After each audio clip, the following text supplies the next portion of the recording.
emplazo, ¿no? La evolución corta número 5.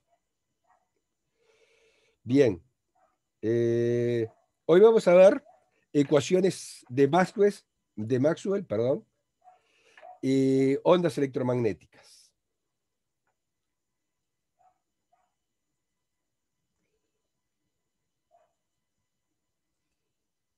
Bueno, acá en la imagen que estamos viendo, en realidad es la misma imagen tomada con 4 tipos de radiaciones electromagnéticas distintas. Se refiere a, digamos, a la nebulosa El Cangrejo, y la primera, esta que estoy señalando, fue tomada con rayos X. La segunda es lo que correspondería a la luz visible. Esta tercera correspondería a las ondas de radio, y esta finalmente correspondería a ondas infrarrojas. Todas estas son, digamos, diferentes manifestaciones de lo que vamos a ver son las ondas electromagnéticas. Bueno, durante mucho tiempo hubo una fuerte polémica sobre qué era la luz. De hecho, había 2 teorías, una teoría corpuscular y una teoría ondulatoria. Una que tenía, digamos, como figura cimera a Isaac Newton, o sea, la corpuscular, y otra, la teoría ondulatoria, que había sido postulada por un físico holandés, Christian Huygens. Y se puede decir, digamos, de que si bien había progresado la teoría ondulatoria sobre la corpuscular en función de una serie de experimentos, no fue sino hasta finales del siglo XIX, en la síntesis que realiza Maxwell con sus ecuaciones, en el que, digamos, establece de que efectivamente la luz era, digamos, una onda electromagnética. Aunque paradojalmente, esto duró, digamos, poco tiempo, digamos, en la aceptación de que es en forma unívoca una onda electromagnética, porque paradojalmente el físico que logró, digamos, probar mediante un experimento, Hertz, que efectivamente se podían generar ondas electromagnéticas y cumplían con todos, digamos, las condiciones que cumplía la luz, y parecía, digamos, que era una confirmación definitiva. Ese propio Heinrich Hertz descubría el efecto fotoeléctrico, que no lo pudo tratar adecuadamente porque murió en forma precoz, que, digamos, era el albor para el renacimiento de la teoría corpuscular de la luz, o sea, de las ondas electromagnéticas. No como corpúsculos propiamente dichos, como los había imaginado Newton, sino como paquetes de energía que eran los fotones. Bueno, pero en su momento, la síntesis que realiza Maxwell con la síntesis de lo que se conocen como las 4 ecuaciones de Maxwell, establecen, digamos, la base del electromagnetismo, y, digamos, postuló que un campo magnético variable generaba un campo eléctrico, y a su vez, si ese campo eléctrico variaba, generaba un campo magnético, y estos campos se sostenía el uno al otro, y esa perturbación que se propagaba a través del espacio constituía una onda electromagnética. Ejemplos de ondas electromagnéticas no es solamente la luz, sino, como habíamos citado, los rayos X, las ondas de radio y televisión, los rayos gamas, etc.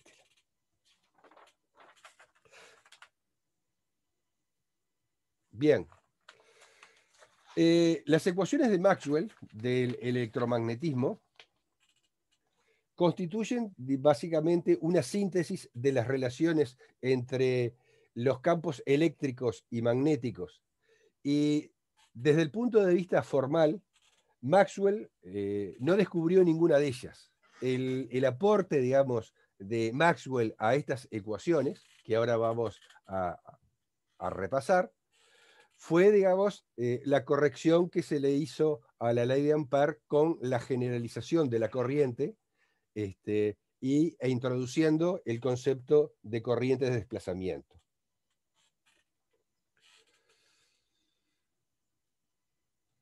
Bueno, vamos a ver la formulación de las 4 ecuaciones de Maxwell en su forma más sencilla, es decir, propagándose en el vacío. Por lo tanto, vamos a utilizar como constantes las que tienen subíndice cero, es decir, vamos a hablar de la permitividad y la permeabilidad del vacío, y vamos a suponer de que en el mismo pueden haber cargas y corrientes. Entonces, las 4 ecuaciones que se denominan de Maxwell son las siguientes. La ley de Gauss para el campo eléctrico, la ley de Gauss para el campo magnético, la ley de Ampère y la ley de Faraday. Las 2 primeras implican una integral de superficie de los campos magnéticos, de los campos eléctrico y magnético, es decir, los flujos de esos campos a través de superficies cerradas. Mientras que las otras 2, la ley de Ampère y la ley de Faraday, implican integrales de línea, es decir, circulaciones de los campos magnético y eléctrico. Vamos a ver cada una de ellas con un poquito de detenimiento.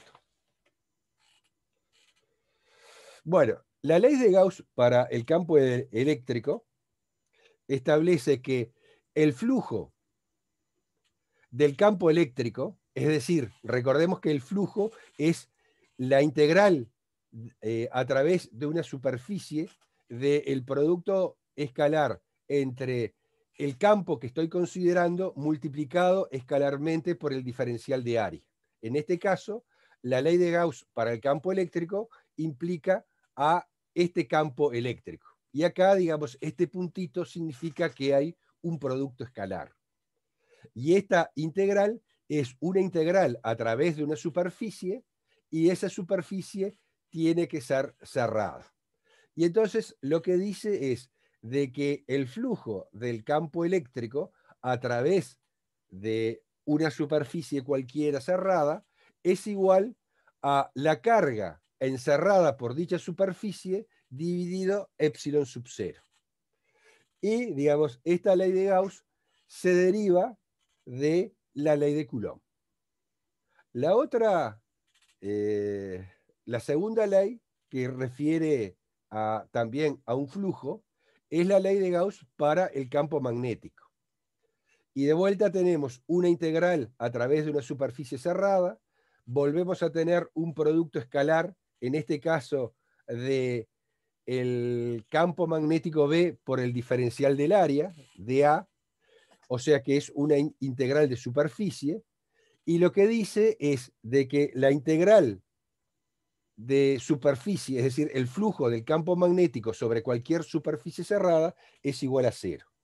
Y esto era, digamos, una síntesis matemática de la observación experimental de la no existencia de monopolos magnéticos, es decir, algo así como cargas magnéticas individuales que actúen como fuentes de campo magnético. La tercera era la ley de Ampère generalizada, que, digamos, tenemos una integral de línea del campo magnético. Acá tenemos el producto escalar del campo magnético multiplicado escalarmente por el diferencial L. El diferencial L es un diferencial de longitud a lo largo de la curva.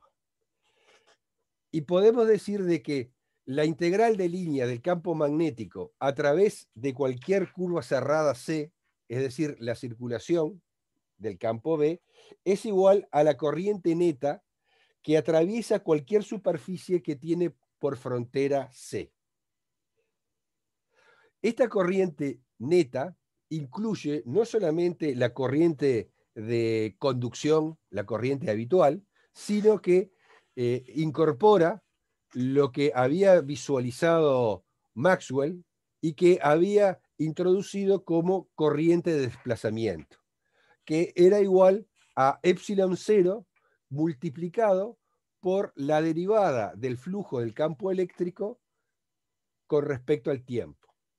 Es decir, que no solamente se tenía que ver en esa superficie la corriente de conducción que lo atravesaba, sino también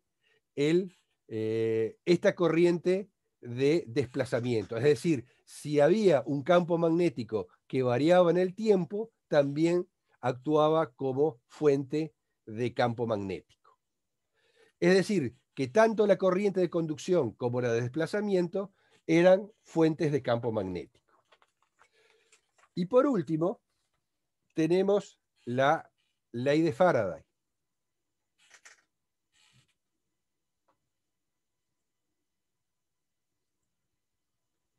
La ley de Faraday, que también es una integral de línea, y dice que la integral de línea a través de cualquier, del campo eléctrico, a través de cualquier curva cerrada C, es decir, la circulación del campo eléctrico, y que es igual a la FEM, es igual a menos la derivada del flujo magnético B con respecto al tiempo que atraviesa la superficie encerrada por la curva C. Significa que un campo magnético, o más específicamente, un flujo magnético que varía en el tiempo, induce un campo eléctrico. Este campo eléctrico inducido es no conservativo y genera una FEM inducida. ¿Se entiende la formulación de las 4 leyes de Maxwell, que en realidad son leyes que hemos visto a lo largo del curso? Se entiende las diferencias que hay entre cada una y el simbolismo de las mismas. Esta es, por ejemplo, una pregunta o un tema que nosotros, digamos, recurrimos a preguntarlas en las evaluaciones teóricas. Y es importante, digamos, de que tengan claro cuándo tienen una integral de superficie, es decir, un flujo, y cuándo tienen una circulación. ¿De acuerdo? Y de que esos conceptos son conceptos importantes. Independientemente de que no vamos a resolver mayormente integrales de línea o integrales de superficie. ¿Se entienden?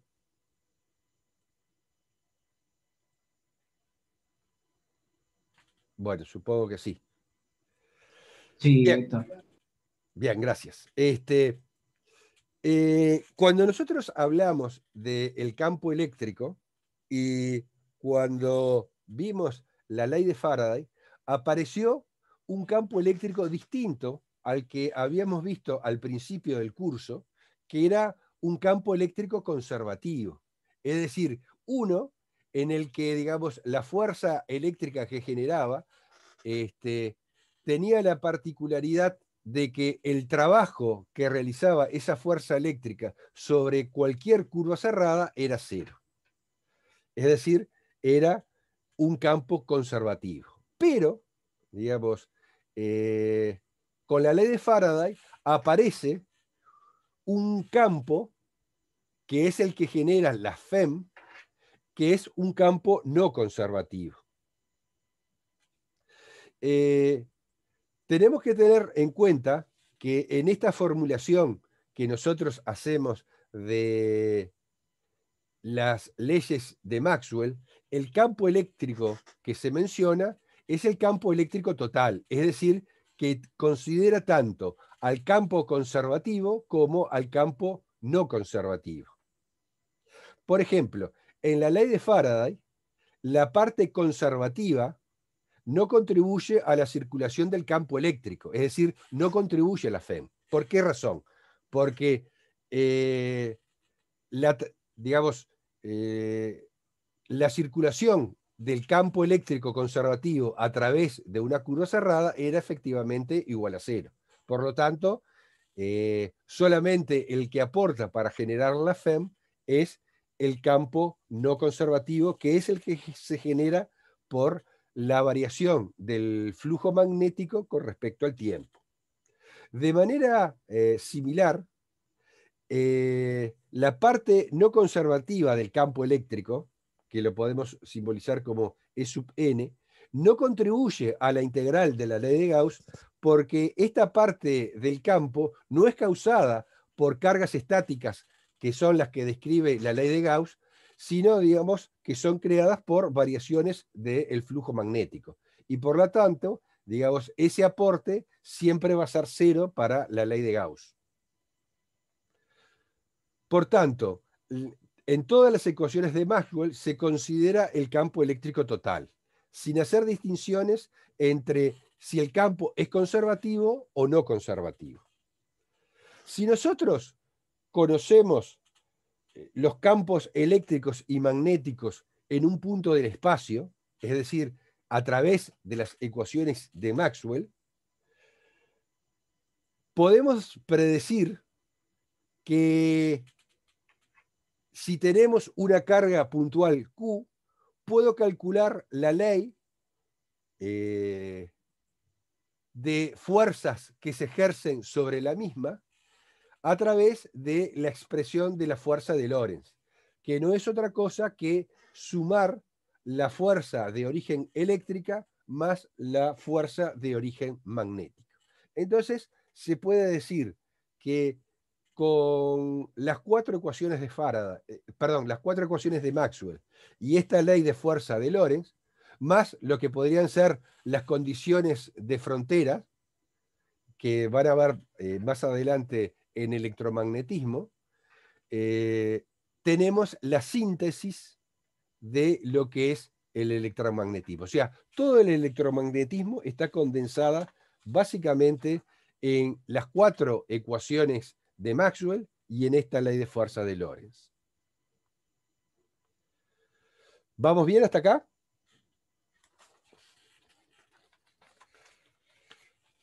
Sí, bien. Muy bien. Bueno, acá estoy, digamos, incorporando un cuadrito que está extraído del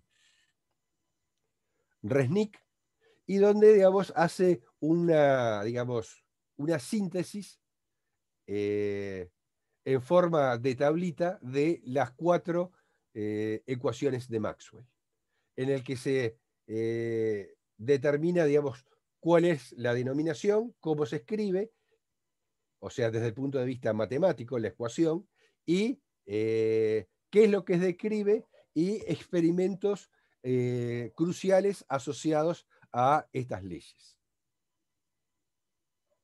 Bueno, una cosa interesante es la simetría de las ecuaciones de Maxwell.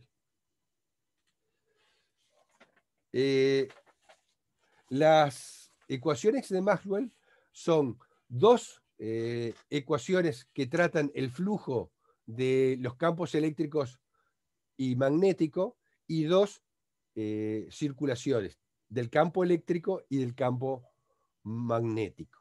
Si nosotros consideramos el espacio vacío, es decir, que digamos no hay cargas y tampoco hay, digamos, por lo tanto, corrientes de conducción, la simetría que existe es extraordinaria. Digamos, en cuanto a la formulación general, digamos, lo que rompe bastante la simetría, digamos, cuando estamos considerando la posibilidad de que existan cargas, es, digamos, la ley de Gauss con respecto a el campo magnético. De hecho, digamos, esta falta de simetría es lo que ha impulsado a numerosos físicos a tratar de hacer experimentos que puedan manifestar la existencia de monopolos. Pero a la fecha a pesar de que en alguna oportunidad se han señalado algún descubrimiento, eso no ha podido ser logrado. Muy bien.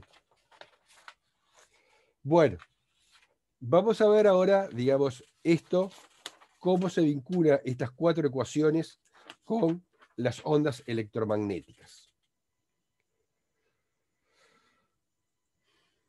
Bueno, cuando un campo, ya sea eléctrico o magnético, varía en el tiempo, se induce un campo de otro tipo. Es decir, si el que varía es un campo eléctrico, se va a inducir un campo magnético en las regiones, digamos, adyacentes del espacio en donde se está produciendo esa variación. Esto llevó a Maxwell a considerar la posibilidad de la existencia de una perturbación electromagnética, que consistía en campos eléctricos y magnéticos que se modifican con el tiempo, que, digamos, pueden propagarse a través del espacio de una región a otra, aún a pesar, digamos, de que el espacio sea vacío, es decir, de que no haya materia, y esto lo llevó a que esa perturbación no era otra cosa que una onda, y específicamente era una onda del tipo electromagnético. Una onda, digamos, electromagnética que tenía alguna particularidad en cuanto a lo que hasta el momento se conocían, eran solamente ondas del tipo mecánico, es decir, ondas que necesitaban un medio para poder propagarse. En el caso de las ondas electromagnéticas, se podían propagar a través del vacío. Bueno, en nuestra formulación de las ecuaciones de Maxwell, nosotros habíamos considerado el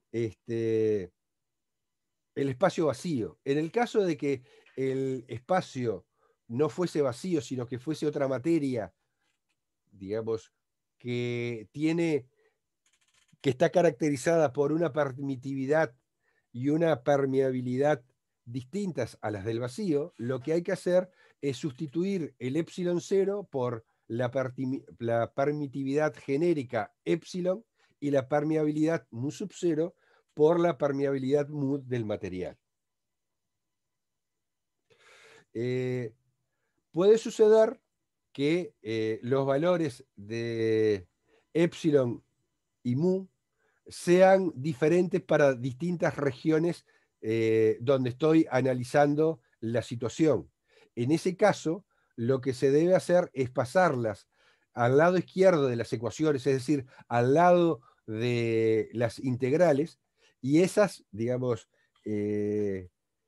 esas constantes epsilon y mu van a afectar al campo que estoy considerando en la región específica. Bueno, de acuerdo con las ecuaciones de Maxwell, una carga puntual en reposo produce solamente un campo estático, pero no un campo magnético. Si la carga puntual está en movimiento con velocidad constante, va a producir dos campos, el eléctrico y el magnético. También las ecuaciones de Maxwell se usan para demostrar que para una carga puntual, para que produzca campos electromagnéticos, es decir, tanto un campo eléctrico como un campo magnético, la carga debe estar acelerada.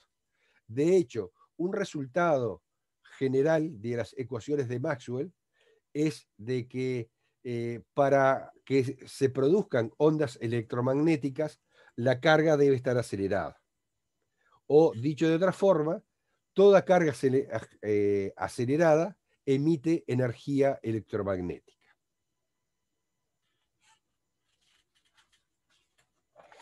Bueno, vamos a hablar ahora de un experimento que se llevó a cabo en 1887 por Heinrich Hertz, un físico alemán que, como les mencionaba al comienzo, fue el que, digamos, demostró de que se podían generar efectivamente ondas electromagnéticas y que esas ondas electromagnéticas que se generaban presentaban las características que se conocían de la luz. De ahí, además de calcularle la velocidad de propagación de esas ondas electromagnéticas, se concluyera de que la luz no era otra cosa que uno de los tantos tipos de radiación electromagnética que podía existir. Entonces vamos a describir brevemente el experimento de Hertz. Bueno, básicamente el experimento, después, digamos, al final muestro una imagen de lo que fue el montaje experimental de Hertz y también, digamos, la dirección de 2 videos en donde se describen con más profundidad el experimento de Hertz.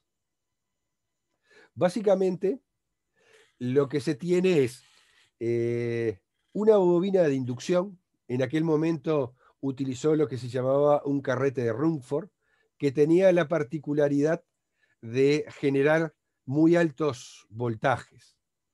Entonces, esa bobina de inducción, digamos, que tenía una corriente variable y que generaba muy altos voltajes, iba, digamos, a lo que se denominaba el transmisor, que estaba constituido por 2 pequeñas esferas que se cargaban alternativamente con carga positiva y negativa, y, digamos, estaban unidas además estas 2 pequeñas esferitas con 2 esferas grandes, de forma tal de que esas esferas grandes constituyeran, digamos, elementos capaces de acumular carga, de forma tal de que el dispositivo que se había armado actuaba como un circuito LC. O sea que por un lado se tenía la generación de voltajes elevados a través de la bobina de inducción, o sea, del efecto del L, y al mismo tiempo había una acumulación de carga a través de ese elemento capacitivo. Entonces, en determinado momento, digamos, había una acumulación de carga significativa que hacía que la diferencia, perdón, el campo eléctrico entre el espacio que separaba a las 2 esferitas, digamos, se volvía conductor, es decir, se rompía la rigidez dieléctrica y se generaba una chispa. Entonces, esa chispa, digamos, actuaba como un elemento que aceleraba electrones libres y que le proporcionaba suficiente energía que permitía a su vez de que más electrones se pudieran acelerar y causar ionizaciones adicionales.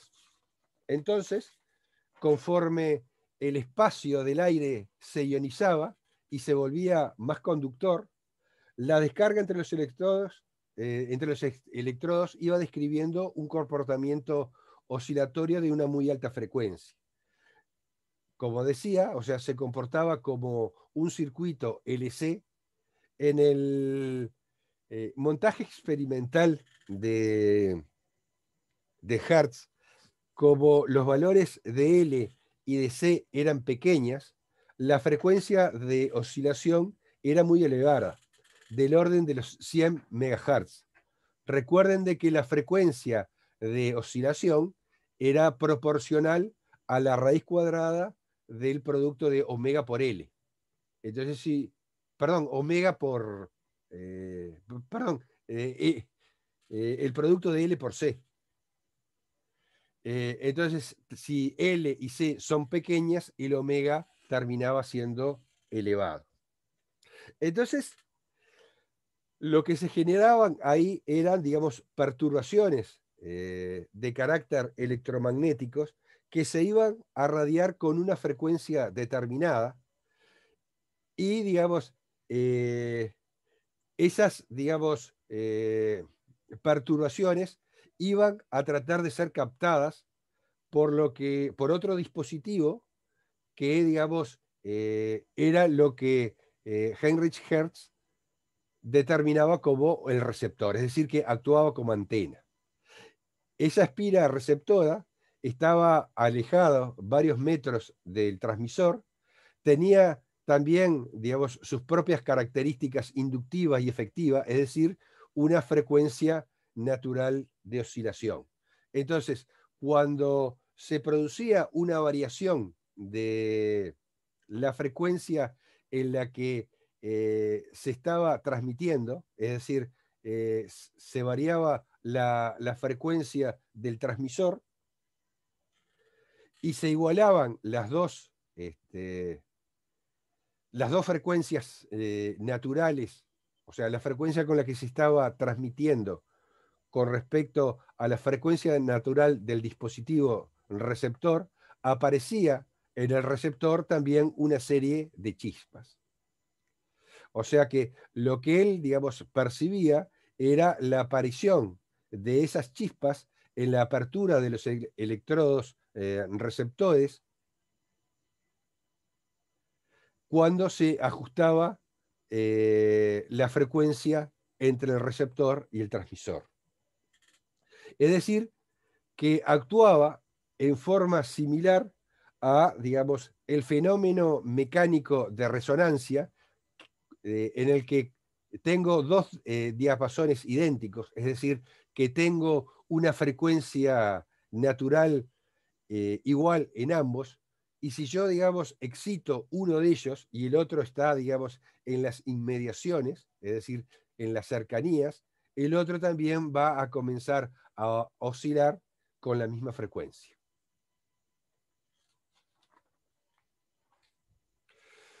Complementariamente, Hertz demostró una serie de experimentos de esa radiación generada en su dispositivo y que era captada por el receptor. Entonces puso de manifiesto propiedades conocidas para la luz como fenómenos de interferencia, difracción, reflexión, refracción, polarización. Y también logró conformar ondas estacionarias que le permitieron determinar la longitud de onda y conociendo la longitud de onda, o sea, midiendo la longitud de onda obtenida y conociendo la frecuencia con que se estaba emitiendo, pudo determinar la rapidez con la que se propagaban esas ondas electromagnéticas, es decir, a través del producto de la longitud de onda por la frecuencia, y encontró que esa velocidad de propagación, B, era, digamos, igual a la velocidad de la luz que se había medido en el momento, del orden de 3 por 10 a la 8 metros sobre segundo. Es decir, que coincidía con lo que era la velocidad de la luz en el vacío. Acá le estoy mostrando lo que era el dispositivo experimental. Este es, digamos, lo que actúa como transmisor. Digamos, acá, digamos, están dos esferitas pequeñitas en las cuales se va a generar la descarga que va a producir la ionización y la aceleración de los electrones del medio. Estas dos esferas grandes son los elementos capacitivos que sirven, digamos, para acumular la carga. Entonces, digamos, a través de digamos, de esta bobina, de este carrete de Rumford, se llegaba, digamos, a un voltaje muy alto y acá se generaba, digamos, la chispa. Y este era, digamos, el transmisor, perdón, el receptor, y, digamos, lo que hizo Hertz fue ir variando la distancia del receptor con respecto al transmisor, y a determinadas distancias encontró de que se producían las chispas. Es decir, en forma mágica había una transmisión de energía. Y eso fue lo que le llevó a, digamos, la postulación de la existencia de ondas del tipo electromagnético.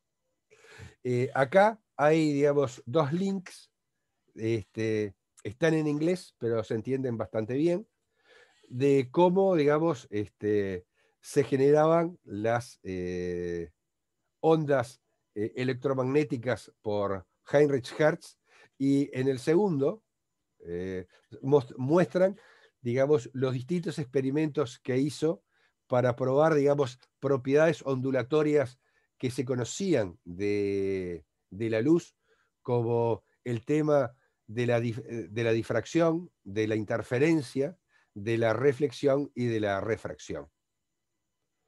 Esto, digamos, como les decía, significó, digamos, un impulso muy grande para sostener de que la luz era efectivamente una manifestación de ondas electromagnéticas.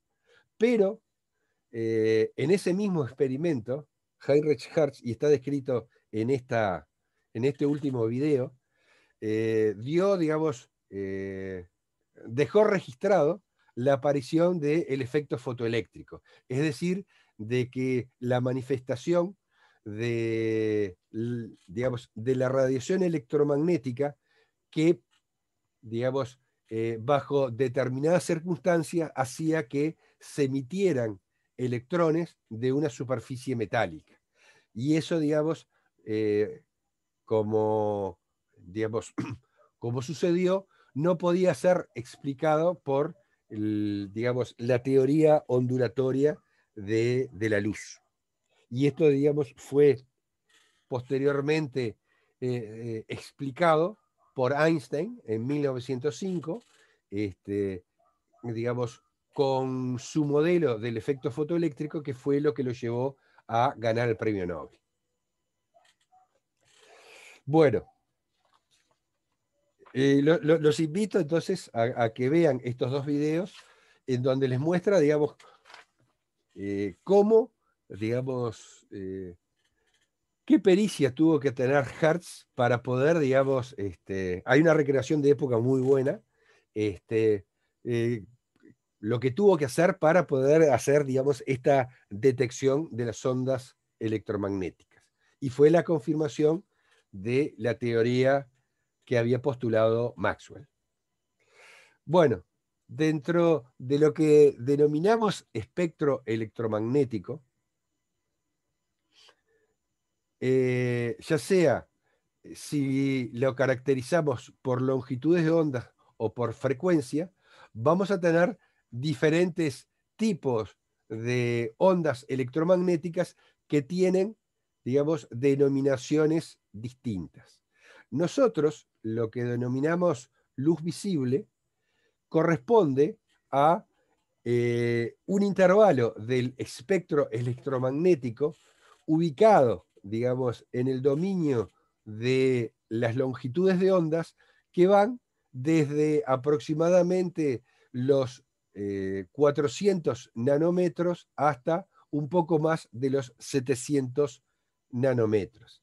De hecho, digamos, se puede hacer una caracterización de las diferentes colores con los que se denominan a rangos de longitud de ondas de longitud visible a través de este cuadrito que aparece acá. Entonces, por ejemplo, de acuerdo al mismo, la luz visible comenzaría a partir de longitudes de onda de 380 nanómetros, es decir, radiación electromagnética con una longitud de onda inferior a 380 nanómetros correspondería a la luz ultravioleta, ¿sí? y se extendería hasta longitudes de onda de 750 nanómetros. Para longitudes de onda mayores entraríamos en el rango infrarrojo. Entonces, por ejemplo, acá en esta figura se representa el rango estrecho de lo que corresponde la luz visible. Para longitudes de onda menores, fíjense en de que acá tengo en las longitudes de onda, tengo exponentes negativos escritas en valor absoluto en forma creciente hacia la derecha, es decir, cuanto más hacia la derecha voy, la longitud de onda es menor, o dicho de otra forma, la frecuencia es mayor. Entonces tengo, por ejemplo, un rango de ultravioleta, un rango de rayos X, un rango correspondiente a rayos gamma. Del otro lado, digamos, para longitudes de onda mayores a la de la luz visible, el infrarrojo, las microondas y las ondas de radio y TV.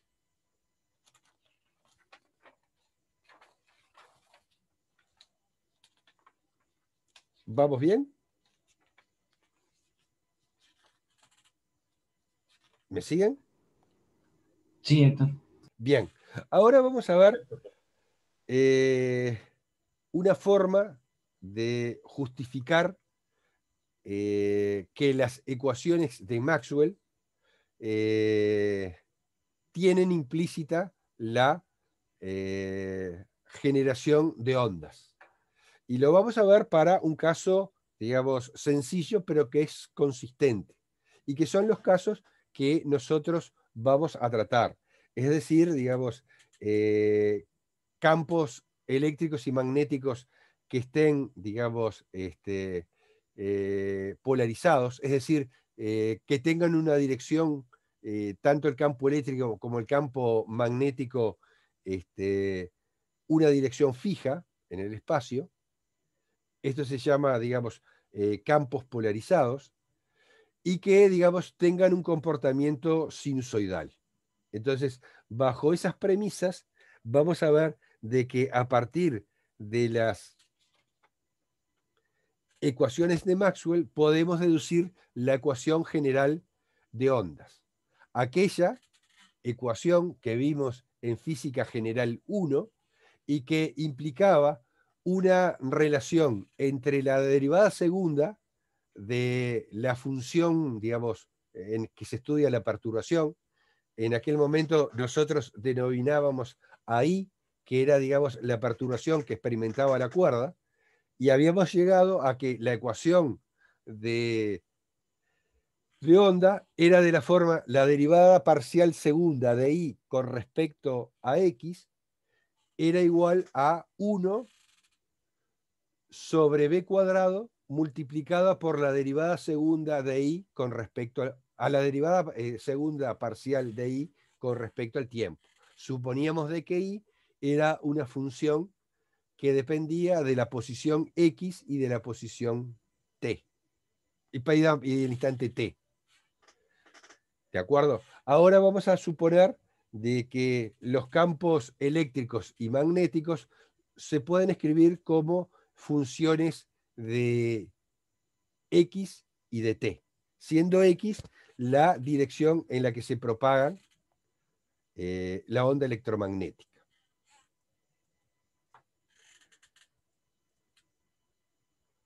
Bueno, vamos a suponer que tanto el campo eléctrico como el campo magnético tienen una componente según un eje determinado. Es decir, para el campo eléctrico, vamos a suponer que tiene solamente componente según el eje Y, y que el campo magnético solamente tiene componente según el eje Z.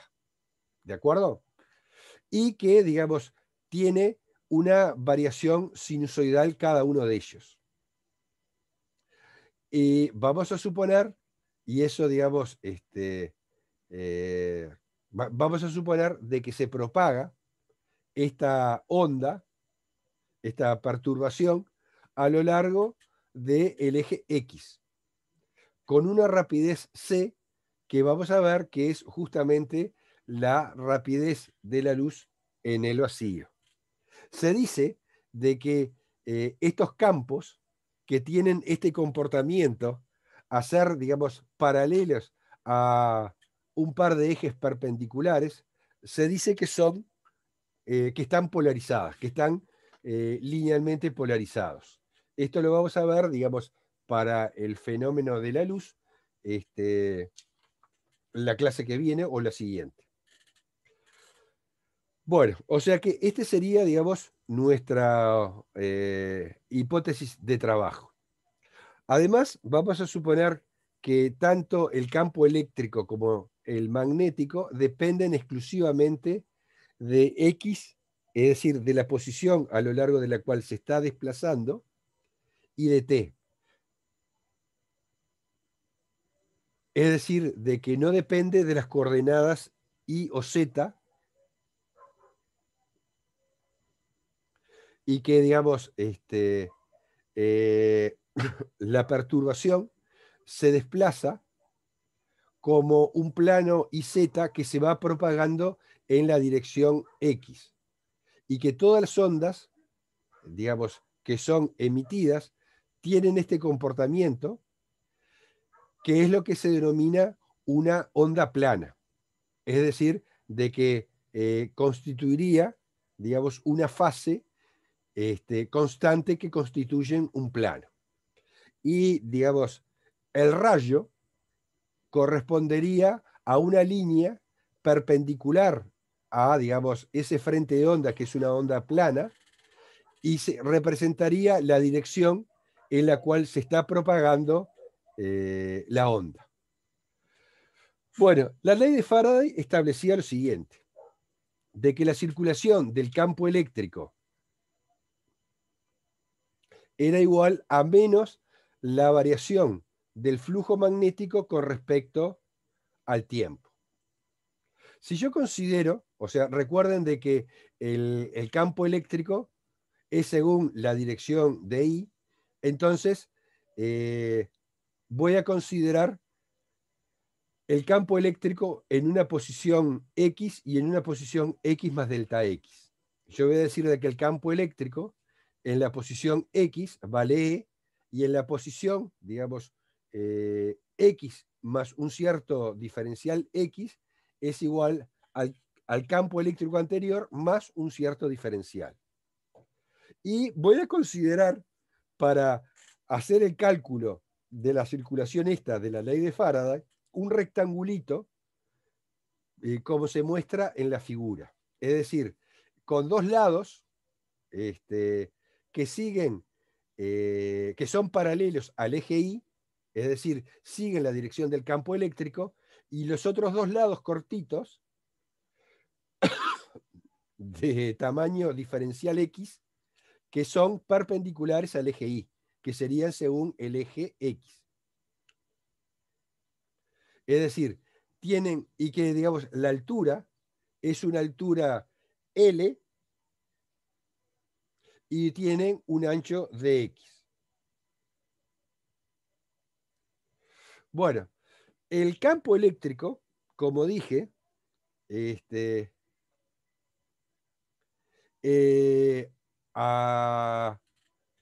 en una posición X más diferencial X, lo voy a expresar de la siguiente forma. Es decir, la diferencia entre X más diferencial X menos, perdón, X no, E más el diferencial de E menos E, lo puedo expresar de la siguiente forma. El E en X más en X más diferencial X, lo puedo escribir como el valor que tenía en la posición X más un cierto diferencial, que va a ser el diferencial del campo eléctrico con respecto a X cuando T es constante, multiplicado por la longitud diferencial X.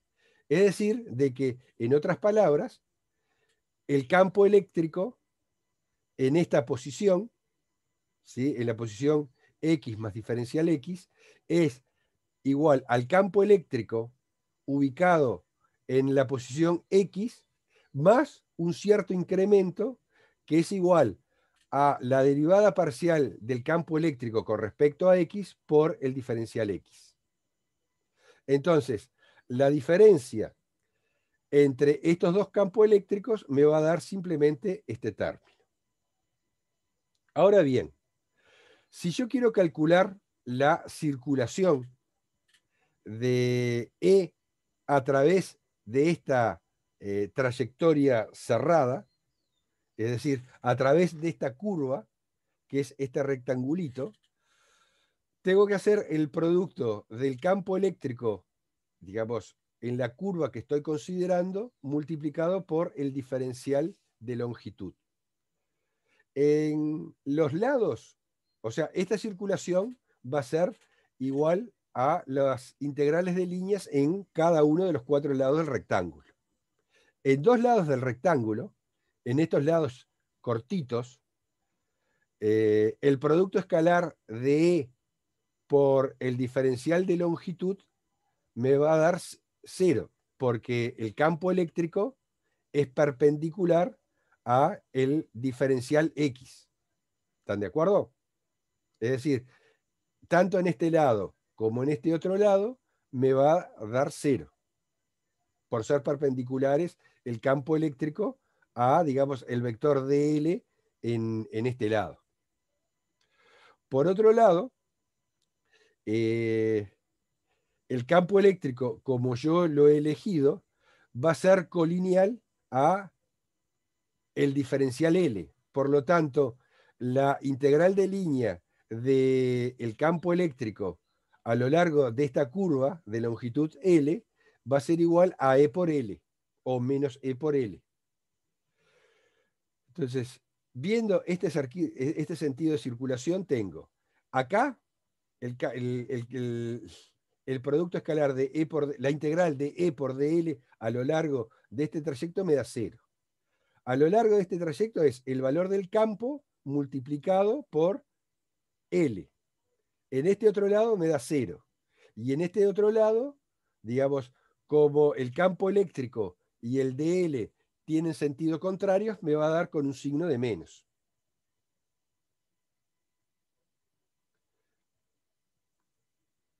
Entonces, el valor de esa circulación va a ser igual al campo eléctrico E más diferencial E multiplicado por L menos E evaluado en X multiplicado por L.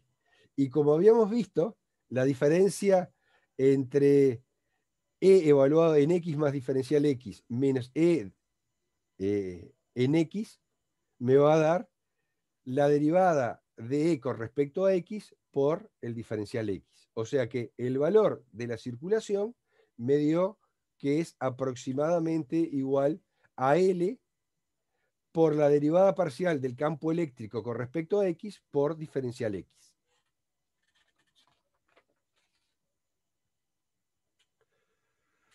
¿De acuerdo? Ahora, quiero calcular cuánto vale el flujo del campo magnético a través de esta superficie. Bueno, el valor del flujo magnético a través de esta superficie va a ser el valor del campo, que como este diferencial X es muy pequeño, lo supongo que es uniforme, multiplicado por el área del rectangulito, que va a ser L por dx. Por lo tanto, el flujo magnético va a ser B por L por diferencial X. Ahora, si yo tomo la derivada con respecto al tiempo del flujo magnético, porque quiero calcular la ley de Faraday, ¿sí? O sea, quiero ver cuánto valen los dos términos de la ley de Faraday. Tengo que La derivada del flujo magnético con respecto al tiempo va a ser la derivada de esto con respecto al tiempo. Ni L ni dx varían con respecto al tiempo y solamente lo que varía es el campo magnético y por lo tanto esto es igual a L por dx por la derivada parcial de B con respecto al tiempo.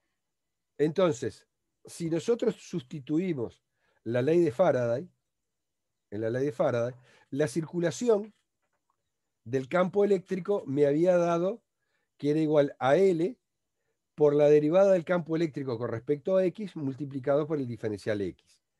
Y la derivada con respecto al tiempo del flujo magnético me había dado que era igual a menos L por diferencial, perdón, la derivada del campo magnético era L por dx por la derivada de B con respecto al tiempo. Este signo de menos proviene ya de la ley de Faraday. Por lo tanto, acá puedo simplificar el L y el diferencial X. Y entonces me queda esta expresión, que la derivada parcial del campo eléctrico con respecto a X es igual a menos la derivada parcial del campo magnético con respecto al tiempo.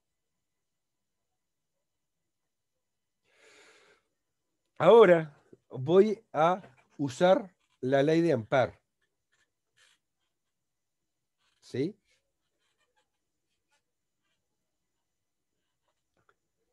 Y la ley de Ampère en el espacio vacío en el que, digamos, no hay ni cargas eléctricas ni, por lo tanto, corrientes de conducción, voy a tener de que la circulación del campo magnético a través de cualquier superficie cerrada va a ser simplemente a mu sub 0 por la corriente de...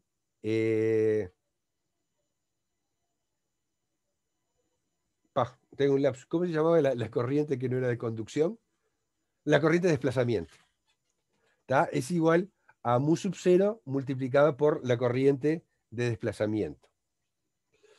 Bueno, si yo hago, digamos, este esquemita en el que ahora estoy considerando el plano OXZ, en donde aparece el campo magnético, voy a hacer un tratamiento similar. Voy a considerar que a la distancia X, el campo magnético vale B, y a una distancia X más diferencial X, el campo magnético vale un B más un diferencial de campo magnético. Y a su vez voy a tener el campo eléctrico. Entonces, ahora la circulación de B se va a efectuar en torno a un rectángulo que está en este plano. Y entonces voy a tener, digamos, un razonamiento similar. Voy a tener, digamos, de que la circulación a través de estos dos lados que son paralelos al eje X y por lo tanto perpendicular al campo magnético me va a dar 0 y me va a dar, digamos, de que en este lado me queda el producto del campo magnético por la longitud del rectángulo y acá me va a quedar menos el campo magnético más el diferencial de B por la longitud, porque en este caso son de sentidos opuestos el campo magnético y el vector dl a lo largo de este lado del rectángulo.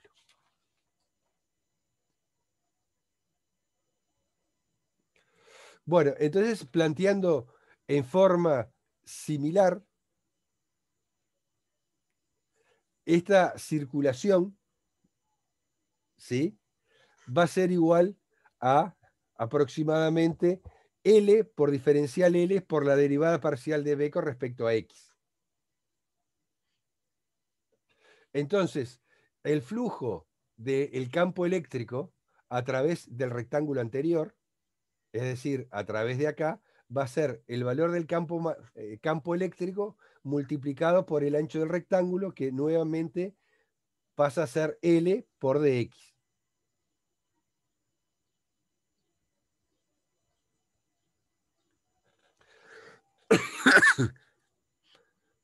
Sustituyendo en la ley de Ampère generalizada, tengo esta expresión, de vuelta simplifico el L y el de X, y me queda que la derivada parcial de B del campo magnético con respecto a X es igual a mu0 por epsilon 0 por la derivada parcial de E con respecto al tiempo. Ahora bien, si a esta expresión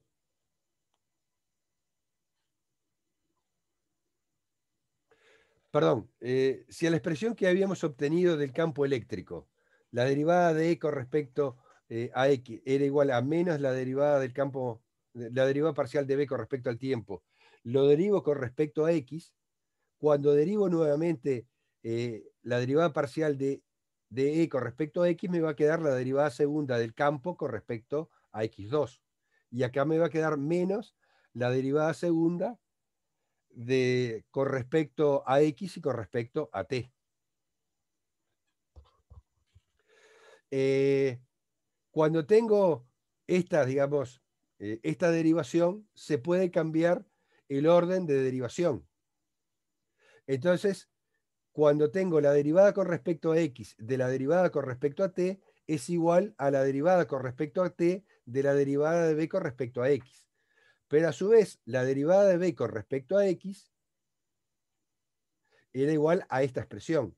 Entonces, si en lugar de esto pongo esto, me va a quedar, en definitiva, que es igual a menos mu0 por epsilon 0 por la derivada segunda de E con respecto a t cuadrado.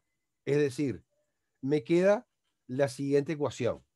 Y esta ecuación es, digamos, similar a la ecuación de ondas que habíamos visto para la cuerda, en el que tengo una relación de la derivada segunda de E con respecto a X2 igual a la derivada segunda de E con respecto al tiempo.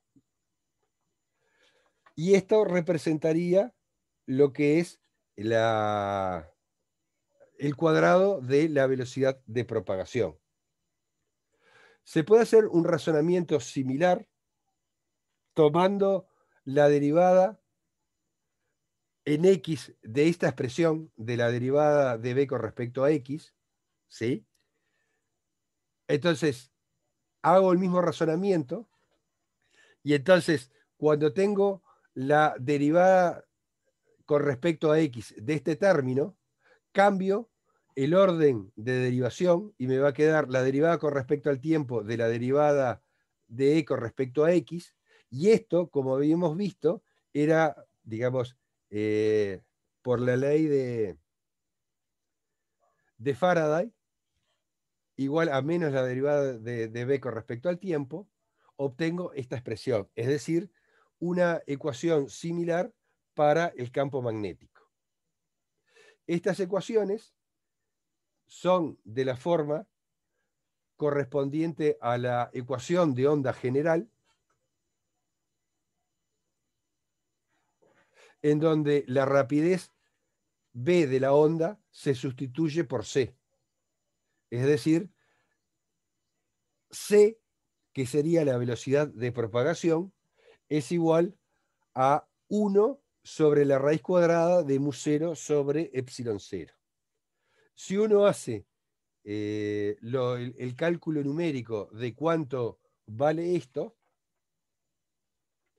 se obtiene de que efectivamente este valor de la velocidad de propagación para las ondas electromagnéticas es igual a aproximadamente a 3 por 10 a la 8 metros sobre segundos, que era el valor conocido para la rapidez de la luz. Y esto hizo creer en forma correcta que la luz era una onda electromagnética. Vamos a hacer un cortecito acá, si les parece. Paramos unos 5 minutitos. A ver, hasta 4 menos,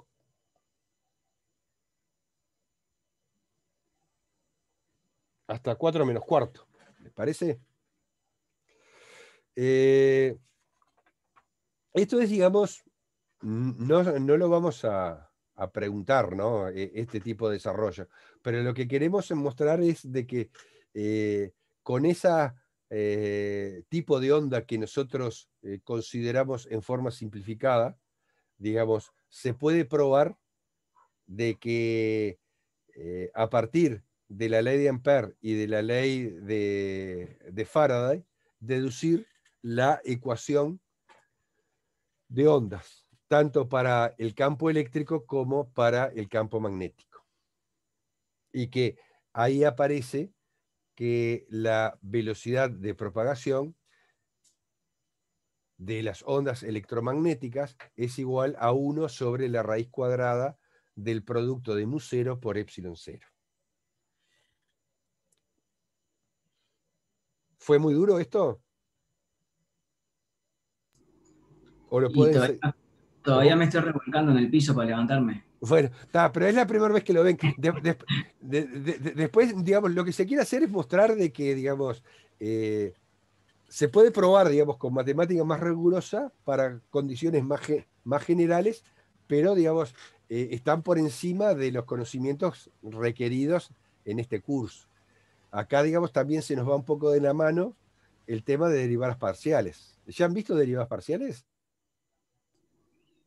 Sí, en cálculos. Está. Entonces, más o menos, eso lo pueden seguir, ¿no? O sea, lo que significa una derivada parcial, digamos, con respecto a una u otra variable. Les decía que tengo la intención, para el que quiera y para el que pueda, este fin de semana, entre las 9 y las 11, como habitualmente, eh, hacer un par de horas ahí de consultas que quieran hacer. Obviamente que no sean de preguntas para el análisis que va a estar funcionando en ese momento, pero ya sean de ejercicio, de cosas teóricas. Y si quieren, les agradecería si tienen algo así eh, ya preestablecido, si me lo pueden pasar en forma anticipada por correo para, digamos, tratar de preparar, digamos, una respuesta que sea más rápida a través de estos medios, ¿no? Está impecable, gracias, Héctor.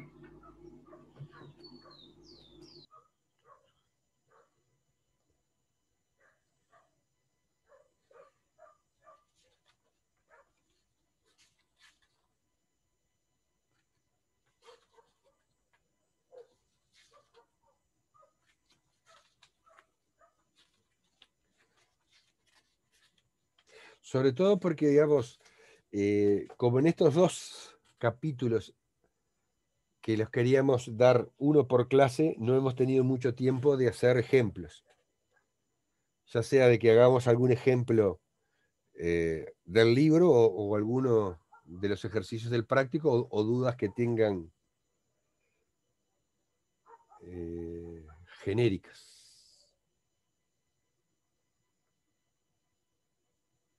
Héctor, una preguntita. Sí, Eh, ahora o sea, hoy se podrían preguntar alguna pregunta para el análisis o ya está abierta la evaluación. ya está abierta la evaluación, lo lamento. Ah, está, bien.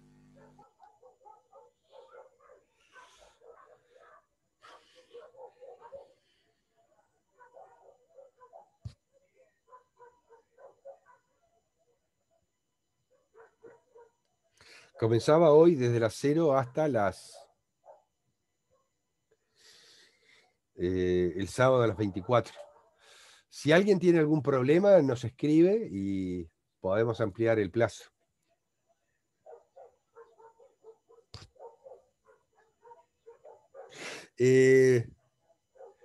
Hay una fecha tentativa para el examen, no sé si saben algo, pero el examen de Física General 2 se está planificando hacerlo el 18 de diciembre. No sé si es una buena noticia o una mala noticia. Por ejemplo, el de Física General 1 sería el 29 de diciembre. No entiendo por qué hacen antes el de Física 2 que el de Física 1. Perdón, ¿qué fecha sería el de Física 1? El de Física 1 el 29 y el de Física 2 el 18. Yo en mi caso tengo que dar primero Física 1. Uh-huh. Claro, eso es lo que no se entiende mucho, ¿no?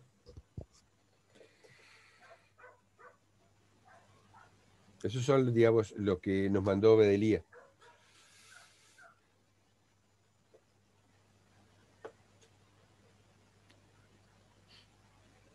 Héctor, ¿te puedo hacer una pregunta? Sí, dale. No, nada, porque yo no estaba en la reunión, pero después vi que escribiste ahí que los que le entregaron a las tareas cortas anteriores se podría abrir. Sí. Y si ya está abierto, o sea, te mando por correo, porque yo hice. ¿Vos sabés que te escucho mal? ¿Podés repetir lo que dijiste? Ahora sí, Ahora sí te escucho. ¿me escuchas ahora? Sí, ahora sí. Ah, dale, perdón, estaba con parlante antes. Sí, ahora sí. No, que yo no estaba en la reunión, pero después miré ahí que escribiste en Eva como lo resumen y yo tengo tareas cortas que no entregué antes y decía que podría habilitar para los que no tenían mandado antes. Si está habilitado, si te mando por correo, no sé. No, todavía no las habilitamos. Y lo que íbamos a habilitar no era para todos los casos. Está. Lo que habíamos eran para aquellos estudiantes que, llegado, digamos, antes de dar el segundo, el último parcial, tengan menos de 30 puntos. Ah, sí, creo que sí, está. No, tranquilo, no pasa nada. Yo después te mando un correo entonces Está, cuando tenga todas mis cuentas hechas. Gracias. está. Pero sí, pero digamos, en principio, si das Dale. en esas condiciones, no hay problema y, digamos, las abrimos. Sí, sí, sí. No, perfecto. Era eso, no Muy más. bien. Gracias. Bueno, seguimos.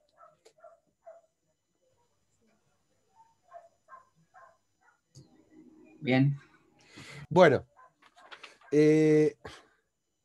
entonces, digamos, todo esto era, digamos, para, digamos, justificar de que la idea de Maxwell no había sido descabellada y podemos creer de que el experimento de Heinrich Hertz no fue un fraude, porque, digamos, hemos visto de que a partir de las ecuaciones de Maxwell, es decir, en particular de la ley de Ampère y de la ley de Faraday, podíamos obtener, mediante un tratamiento matemático para una situación de ondas planas polarizadas, con campos polarizados linealmente, las expresiones correspondientes a la ecuación de onda general, que era esta, ¿no? Entonces tenemos una con respecto al campo magnético y otra para el campo eléctrico. Ahora, perdón. Si nosotros queremos buscar, digamos, soluciones para estas ondas, la forma más sencilla, como lo hicimos para el caso de la cuerda, es buscar ondas del tipo sinusoidal, o sea, funciones sinusoidales. Es decir,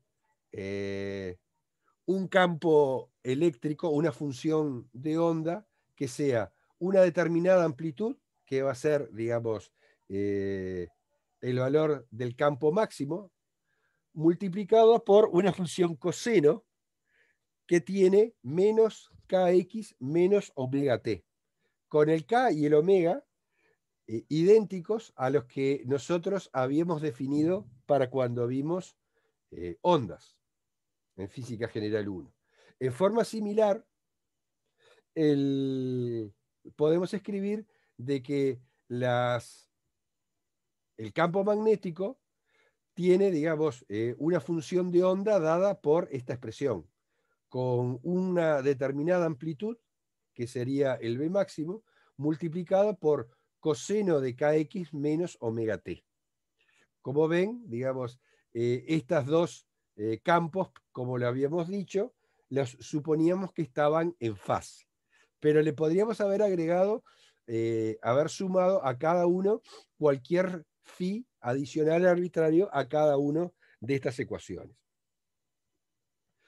Bueno, los valores de E máximo y B máximo corresponden a las amplitudes. El número de onda angular, el K, era igual a 2pi sobre lambda, y lambda era la longitud de onda. La frecuencia angular era omega, es, digamos, omega igual a 2pi f, donde f es la frecuencia de la onda. La relación omega sobre K es igual a la rapidez de la onda. En este caso, la rapidez de la onda electromagnética. Es decir, en este caso, omega sobre K es igual a 2pi f sobre 2pi sobre lambda, es igual a lambda por f, o sea, la longitud de onda por la frecuencia, y esto era la velocidad de propagación.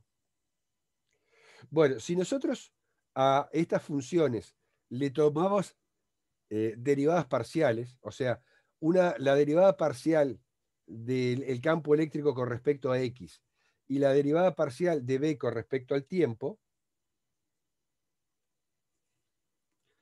obtengo de que la derivada parcial del campo eléctrico con respecto a X, ¿no?, es E máximo por la derivada de coseno de U, que va a ser menos seno de U, y multiplicado por U'. En este caso, como estoy derivando con respecto a X, la U que me interesa es el Kx este, y el U' va a ser el K. Es decir, que la derivada parcial del campo eléctrico con respecto a X, para esta función de onda, es igual a menos K por E máximo, multiplicado por el seno de Kx menos omega t. Si ahora calculo la derivada del campo magnético con respecto al tiempo, ahora lo que me va a quedar es menos omega por B máximo por el seno de Kx menos omega t. Pero recuerdan que con el tratamiento que vimos hace un rato, la ley de Faraday se podía expresar, o mejor dicho, a través de la ley de Faraday, habíamos llegado a que la derivada parcial del campo eléctrico con respecto a X era igual a menos la derivada parcial del campo magnético con respecto al tiempo. Es decir, esto es igual al opuesto de esto. ¿De acuerdo? Entonces, si esto es igual al opuesto de esto, voy a tener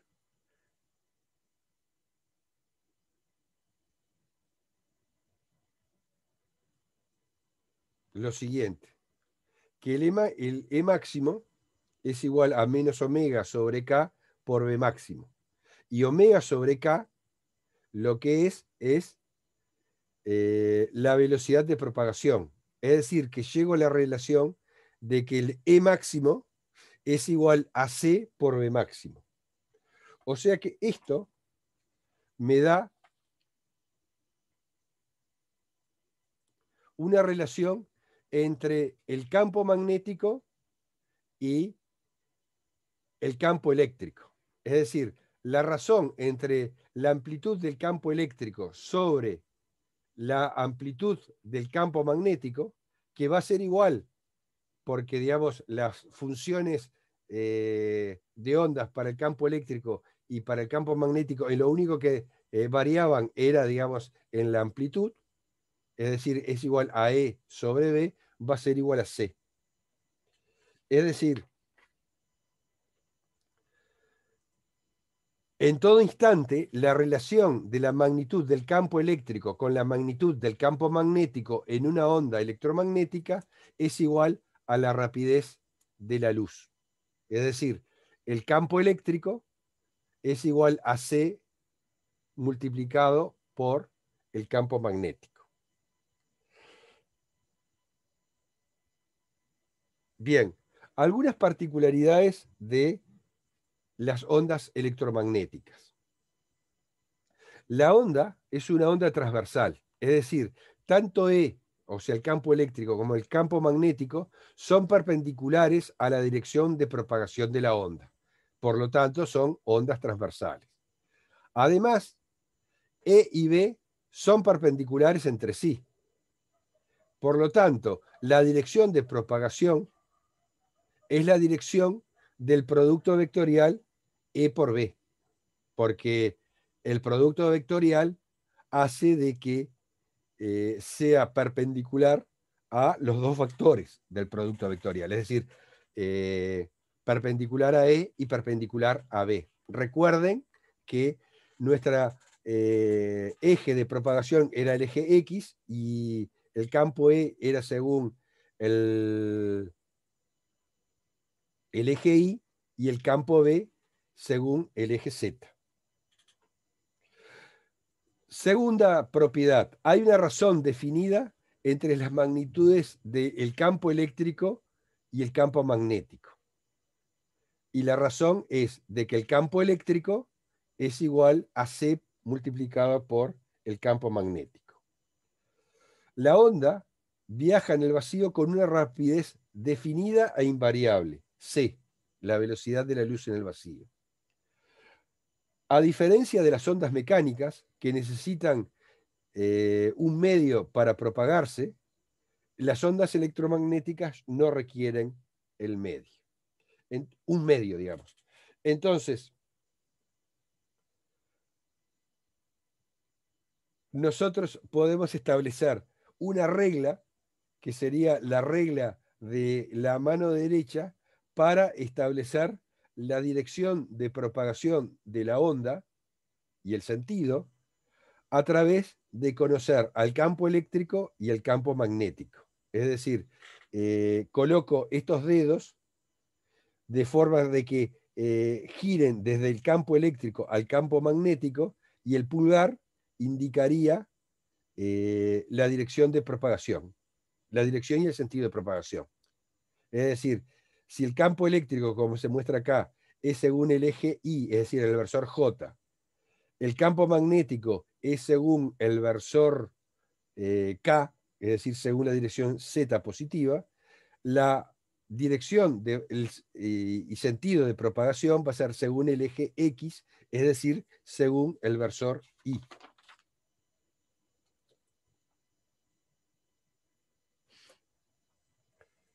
Bueno, ¿qué sucede si nosotros... acá lo que vemos es, digamos, la misma... Sí, esta es la misma configuración. Héctor, ¿Sí? un par de consultas. Uh-huh. La onda electromagnética es considerada o es una sola onda, al igual que las mecánicas, Como una sola onda. o es una composición, digamos, de dos ondas, la eléctrica y la magnética. Es justamente una onda electromagnética. La variación de uno te hace aparecer la otra. Pero vos podés tratar por separado una onda correspondiente al campo eléctrico y otra onda, digamos, del campo magnético. Pero siempre que tenés una, que conoces una, podés conocer la otra. Claro, Por pero en ejemplo, realidad cuando hablamos de electromagnéticas, es porque una las dos, onda electromagnética, en realidad estamos asumiendo que son dos. claro, las dos aparecen al mismo tiempo. Esa ¿Sí? es una diferencia sustancial con respecto a las mecánicas, que son solo una. ¿Sí? ¿Estoy bien? Sí. Pero vos podés tratar, por ejemplo, hacerle todo el análisis en forma individual al campo eléctrico. Es más, cuando nosotros veamos, por ejemplo, después óptica física, vamos a tratar, digamos, a la onda del campo eléctrico, a pesar de que está también la onda del campo magnético, pero cuando analicemos, digamos, cómo se suman campos eléctricos de diferentes fuentes, para ver, digamos, que en algunos lugares hay interferencia constructiva y en otras, eh, digamos, interferencia destructiva. Por eso, digamos, van a haber lugares donde hay máximos de intensidad y mínimos de intensidad.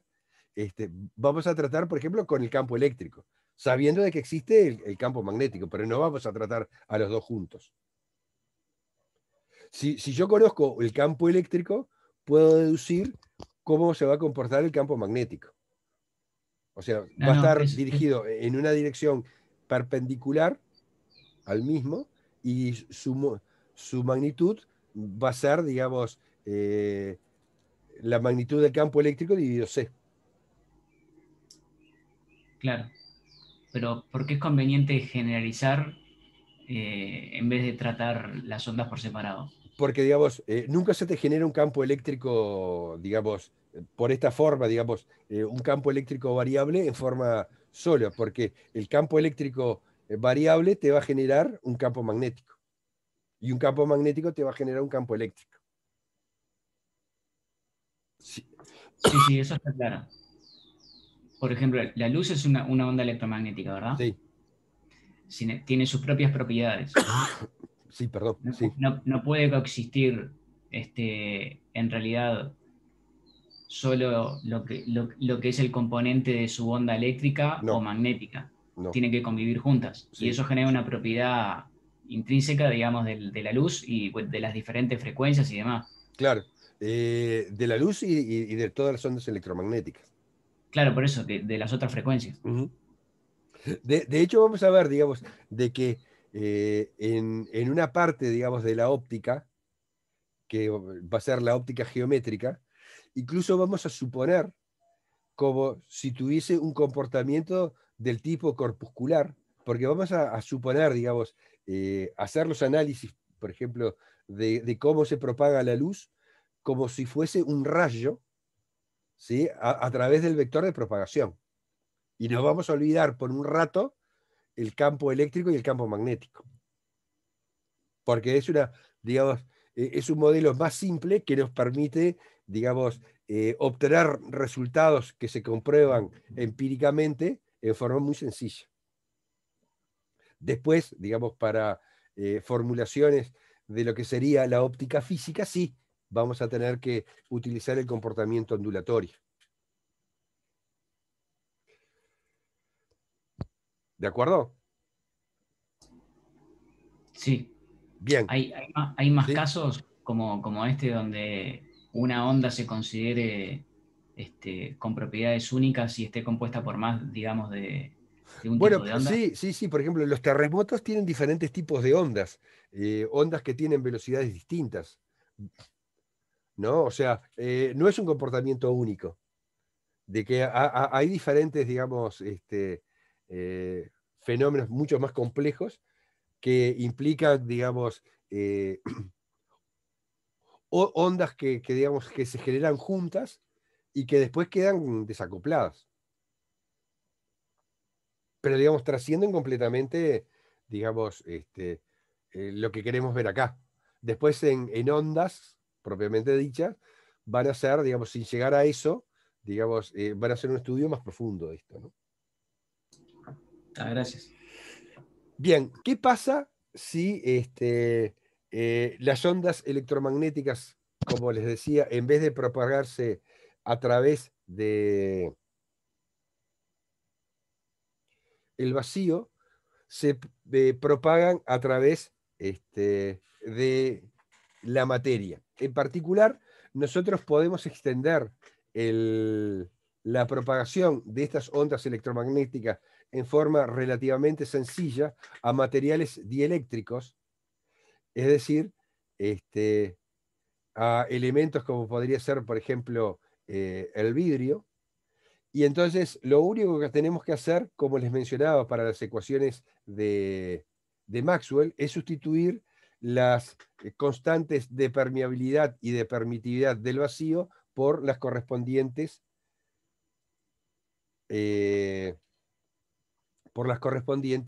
al medio que estoy considerando. Entonces, la velocidad en un medio cualquiera, no ya en el vacío, ahora va a ser 1 sobre la raíz cuadrada de epsilon multiplicado por mu, en vez de epsilon 0 por mu 0.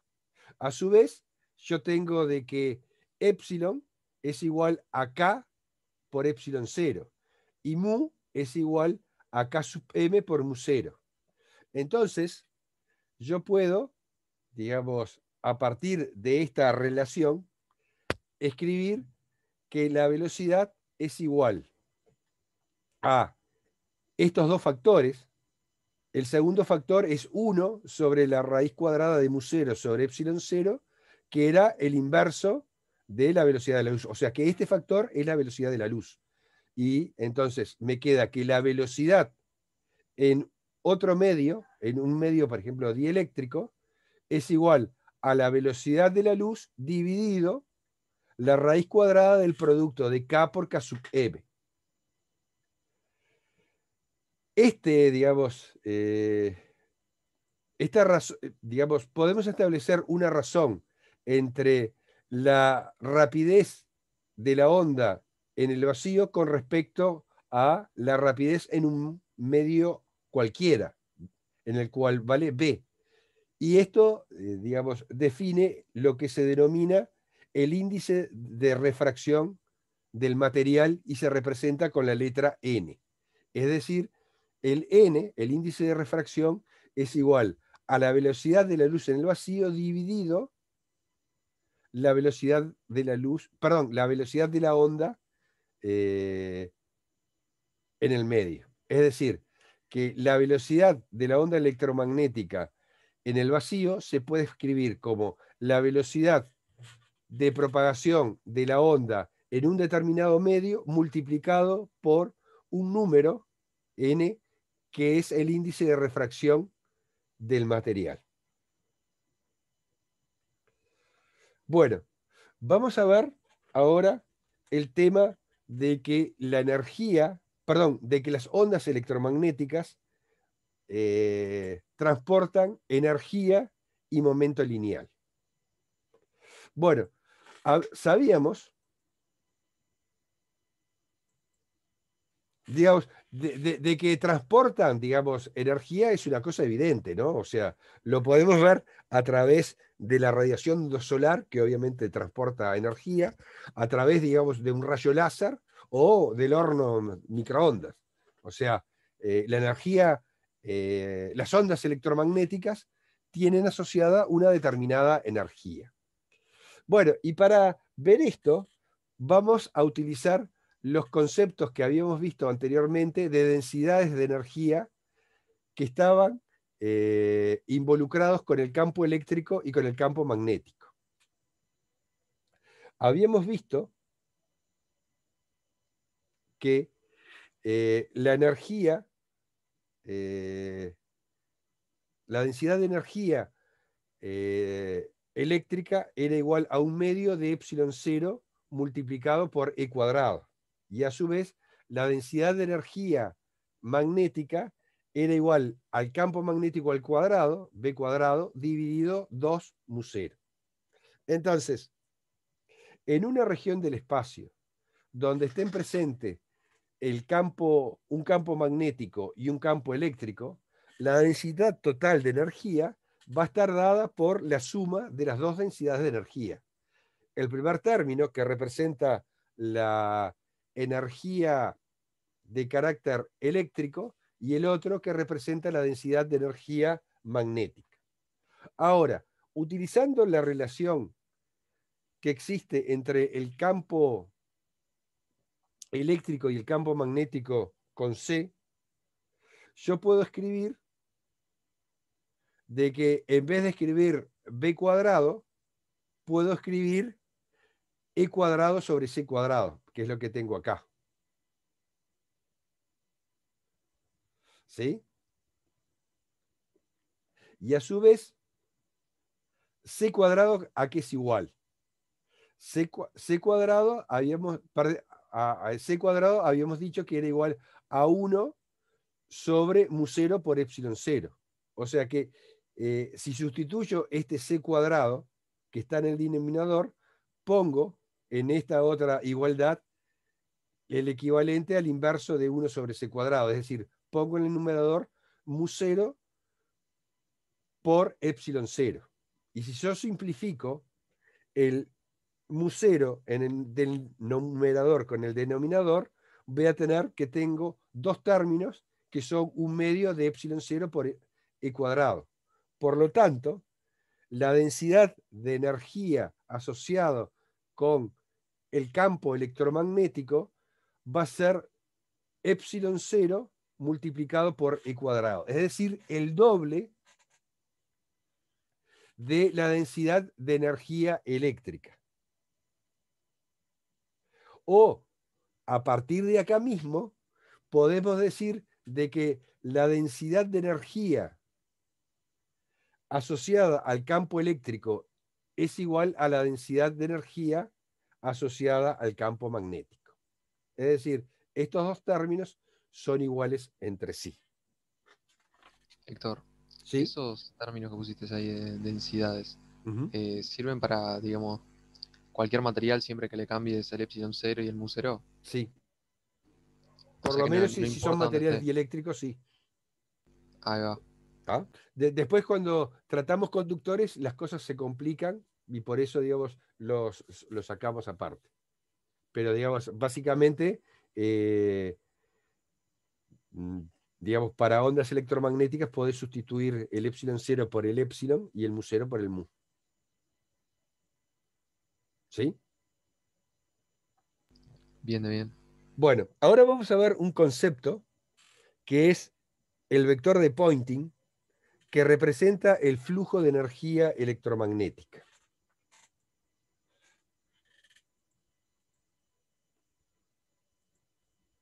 Vamos a considerar lo siguiente.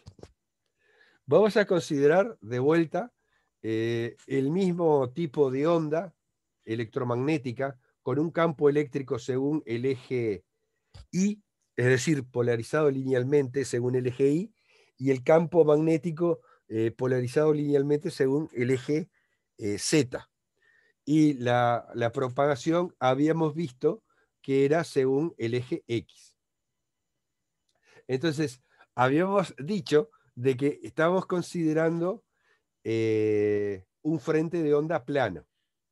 Entonces, cuando transcurre un instante de tiempo dt, el frente de onda se desplaza una cantidad, o sea, una distancia igual a la velocidad de propagación multiplicada por dt. Entonces queremos calcular cuánto vale el diferencial de energía electromagnética. Y, digamos, este diferencial de energía electromagnética lo vamos a escribir como la densidad de energía multiplicada por el diferencial de volumen. Y este diferencial de volumen va a ser el diferencial de volumen comprendido acá, que va a ser el área que yo considero, digamos, de el trozo del frente de onda, multiplicada por, digamos, el espesor, es decir, esta distancia, lo que recorrió el frente de onda en un tiempo dt, que va a ser C por dt.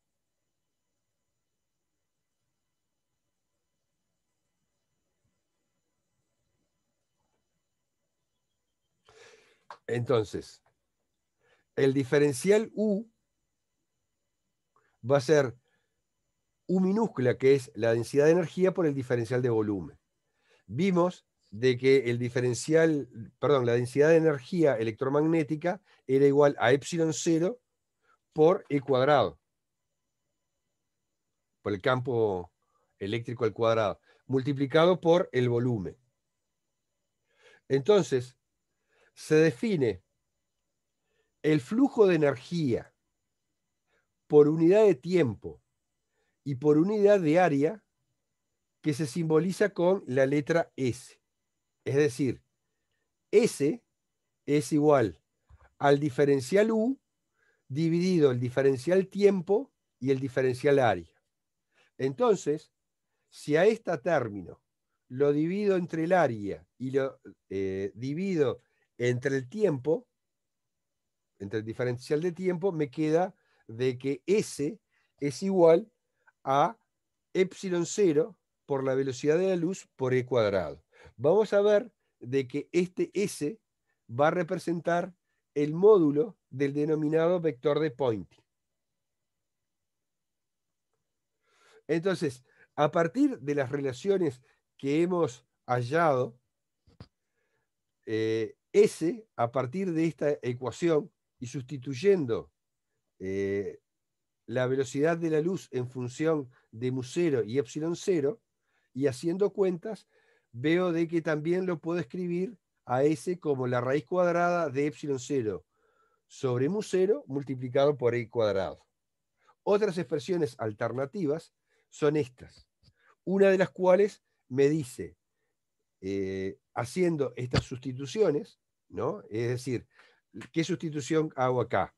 En vez de poner E cuadrado, pongo E multiplicado por C por B, porque C por B habíamos visto que era el campo eléctrico. Y a su vez, en vez de esta C, lo voy a sustituir por 1 sobre la raíz cuadrada de mu0 sobre epsilon 0.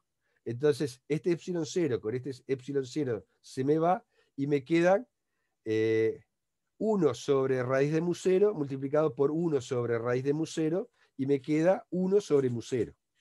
Es decir, también el módulo, el S, el flujo de energía por unidad de tiempo y por unidad de área, lo puedo expresar como el producto del campo eléctrico por el campo magnético dividido mu0. ¿Sí? O sea, estas son formas análogas de expresar a S. La unidad de S es energía por unidad de área y por unidad de tiempo, es decir, la potencia por unidad de área. Por lo tanto, va a ser un julio dividido un segundo por metro cuadrado o un watt por metro cuadrado. Entonces, es posible definir una cantidad vectorial que describa tanto la magnitud como la dirección de la rapidez del flujo de energía. Digamos, la dirección de propagación era la dirección según el producto vectorial de E por B. Por lo tanto, voy a definir este vector S como 1 sobre mu0 multiplicado por el producto vectorial del campo eléctrico por el campo magnético.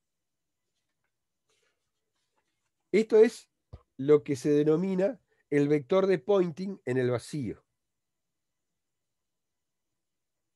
Su dirección y su sentido está dado por la de la propagación de la onda y representa el flujo de energía por unidad de área y por unidad de tiempo a través de una sección transversal perpendicular a la dirección de propagación. Si yo quisiera calcular la potencia, es decir, el flujo de energía por unidad de tiempo que atraviesa, por ejemplo, cualquier superficie cerrada, lo que tendría que hacer es la integral de superficie del vector de Poynting, es decir, ds por el diferencial de área. Para ondas sinusoidales, como para algún otro tipo de ondas más complejos, se tiene de que el campo eléctrico y el magnético, en un punto cualquiera, son funciones del tiempo, por lo que el vector de Poynting en cualquier punto también es una función del tiempo. Como las frecuencias de las ondas electromagnéticas comunes son altísimas, la variación del vector de Poynting es muy rápida. Por lo tanto, lo que se utiliza es utilizar el valor medio. Y la magnitud del valor medio de S, es decir, del vector de Poynting, en un punto determinado se denomina intensidad de la radiación en ese punto. ¿De acuerdo? Siendo S, digamos, al vector de Poynting. Entonces, si nosotros tenemos que el vector de Poynting lo habíamos expresado de la forma de 1 sobre mu0 por el producto vectorial de E por B, y sustituimos las funciones de ondas correspondientes, y teniendo en cuenta de que el producto vectorial de J por K es igual a I, y que coseno por coseno me da coseno, digamos, del argumento, que nunca va a ser negativo, ¿sí? Por lo que el vector de Poynting siempre va a apuntar en la dirección X positiva, es decir, la dirección de propagación de la onda, y la componente X del vector de Poynting es esta expresión, ¿sí? E máximo por B máximo sobre mu0 por el coseno cuadrado de coseno de kx menos omega t según I. Es decir, hice este producto vectorial. Ahora bien, el coseno cuadrado de cualquier función trigonométrica lo puedo escribir como, o sea, el coseno cuadrado de alfa lo puedo escribir como 1 más el coseno de 2 alfa. Ahora bien, si yo quiero calcular el valor medio en, digamos, en un ciclo completo, voy a tener que el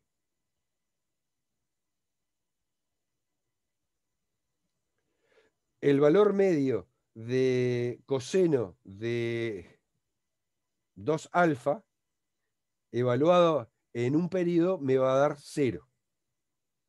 ¿Sí? Y por lo tanto, el valor medio del vector de Poynting me va a dar que es simplemente el S medio va a ser el producto del campo máximo, eléctrico máximo, por el campo magnético máximo dividido 2 mu0 multiplicado por I. ¿Sí? Este sería, según el versor I, este sería para, digamos, el valor medio del vector de Poynting. ¿Sí? Y, digamos, la intensidad de una onda sinusoidal en el vacío es igual al módulo, por lo que habíamos dicho, de el valor medio del vector de Poynting. Por lo tanto, la intensidad se puede escribir de esta forma, y sustituyendo el B máximo por E máximo sobre C, obtengo estas expresiones. ¿De acuerdo? Son formas que me permiten determinar cuánto vale la intensidad de una onda electromagnética. Y finalmente, para terminar esta parte, dijimos al principio que una onda electromagnética transportaba energía, pero al mismo tiempo transportaba cantidad de movimiento. Bueno, se puede demostrar, cosa que no veremos, que las ondas electromagnéticas llevan un momento lineal P, pudiéndose definir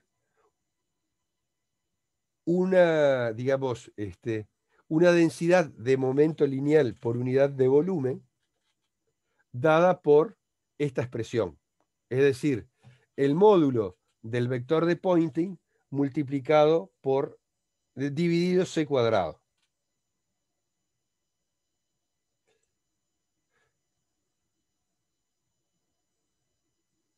Este momento, o sea, esta cantidad de movimiento correspondiente a la onda electromagnética es una propiedad del campo. y no está asociado con la masa de ninguna partícula en movimiento en el sentido habitual. Existe también una rapidez de flujo de momento electromagnético. Si el volumen diferencial B ocupado por la onda electromagnética lo expresamos como lo hicimos anteriormente, como A por C por diferencial de tiempo, vamos a tener de que la rapidez de flujo electromagnético por unidad de área es igual a el vector de Poynting sobre C. Esto representaría el momento lineal que se transfiere por unidad de área y por unidad de tiempo. Se puede sustituir el valor de S por S medio en la ecuación, que es igual a la intensidad, y entonces se obtiene la rapidez media en el que se transfiere el momento lineal por unidad de área. Estos son simplemente resultados que le estamos dando.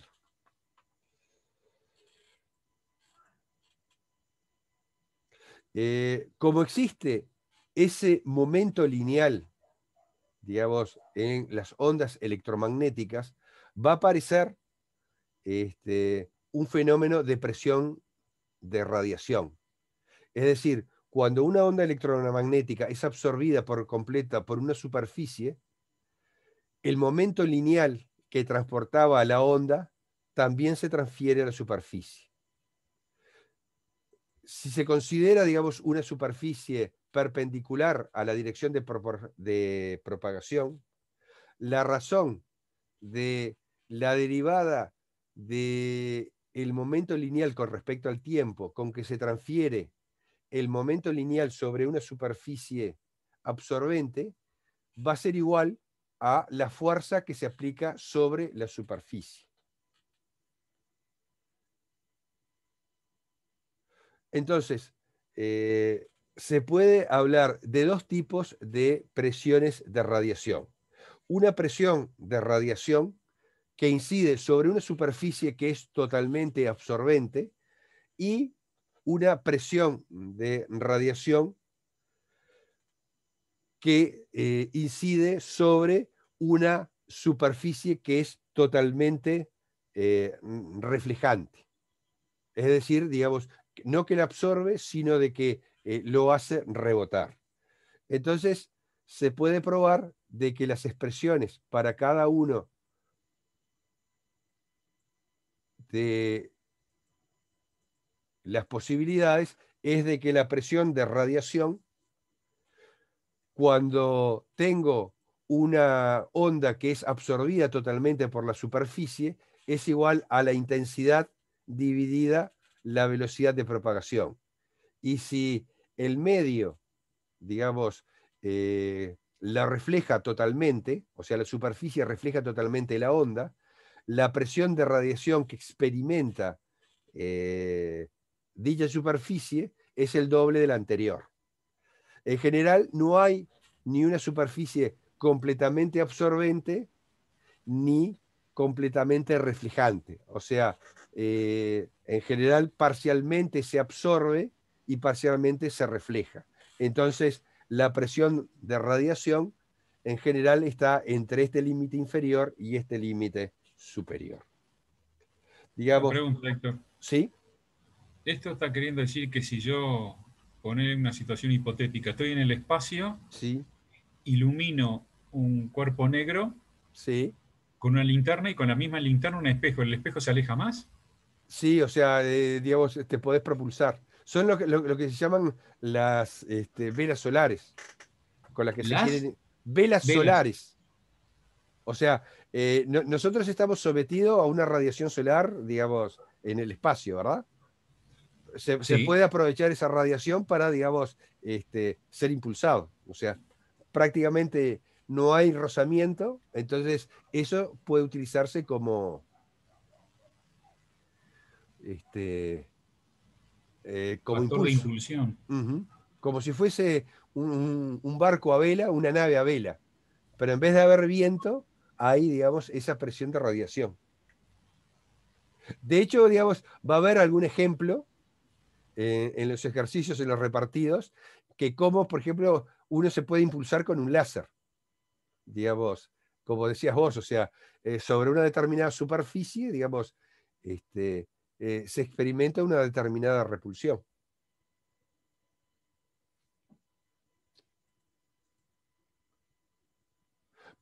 Por ejemplo, el valor de la intensidad de la luz solar directa, digamos, antes de penetrar en la atmósfera, es de 1,4 kilowatts por metro cuadrado. O sea, fíjense en la cantidad de energía solar que tenemos disponible. Lo que llega, digamos, a la superficie terrestre es ligeramente inferior a esto. Supónganse, depende de la zona geográfica, pero digamos, puede llegar a 1 kilowatt o algo más de 1 kilowatt por metro cuadrado. ¿Tá? Entonces, a partir, digamos, de este valor, si nosotros consideramos cuánto sería la presión de radiación sobre una superficie totalmente absorbente, para, digamos, esta radiación solar, tendría de que I, que es igual a 1,4 por 10 a la 3 watts sobre metro cuadrado dividido la velocidad de la luz, me da 4,7 por 10 a la menos 6 pascal. Si fuese sobre una superficie totalmente reflejante, el valor de la presión de radiación sería el doble. Y si bien esto es del orden de 10 a la menos 10 atmósfera, es posible medirla con instrumentos sensibles. Es decir, digamos, se puede, digamos, evaluar cuánto vale exactamente la presión de radiación. Bueno, tenía un par de ejemplos, pero ya se nos terminó la hora.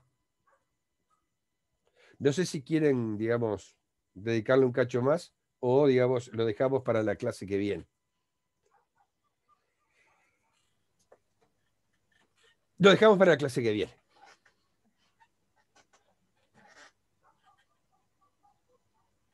Muy bien. Voy a dejar de grabar.